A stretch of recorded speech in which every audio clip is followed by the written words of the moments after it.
Ezekiel 47. The life-giving river. Then he brought me back to the entrance of the temple, and there was water flowing from under the threshold of the temple toward the east, for the temple faced east.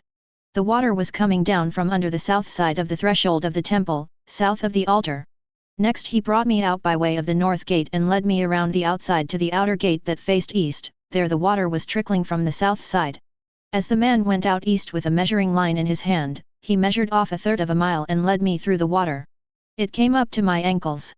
Then he measured off 1/3 of a mile and led me through the water. It came up to my knees. He measured off another 1/3 of a mile and led me through the water. It came up to my waist. Again he measured off 1/3 of a mile, and it was a river that I could not cross on foot. For the water had risen, it was deep enough to swim in, a river that could not be crossed on foot. He asked me, "Do you see this, son of man?" Then he led me back to the bank of the river. When I had returned, I saw a very large number of trees along both sides of the river bank. He said to me, "This water flows out to the eastern region and goes down to the Arabah. When it enters the sea of foul water, the water of the sea becomes fresh. Every kind of living creature that swarms will live wherever the river flows, and there will be a huge number of fish because this water goes there. Since the water will become fresh, there will be life everywhere the river goes. Fishermen will stand beside it from Engedi to En-Eglaim. These will become places where nets are spread out to dry. Their fish will consist of many different kinds, like the fish of the Mediterranean Sea. Yet its swamps and marshes will not be healed, they will be left for salt. All kinds of trees providing food will grow along both banks of the river. Their leaves will not wither, and their fruit will not fail.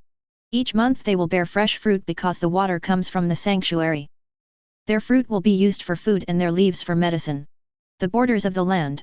This is what the Lord God says, this is the border you will use to divide the land as an inheritance for the 12 tribes of Israel. Joseph will receive 2 shares. You will inherit it in equal portions, since I swore to give it to your ancestors. So this land will fall to you as an inheritance. This is to be the border of the land. On the north side it will extend from the Mediterranean Sea by way of Hatlon and Lebo-Hamath to Zedad, Berotha, and Sabraim, which is between the border of Damascus and the border of Hamath, as far as Hazar Hadikon, which is on the border of Oron.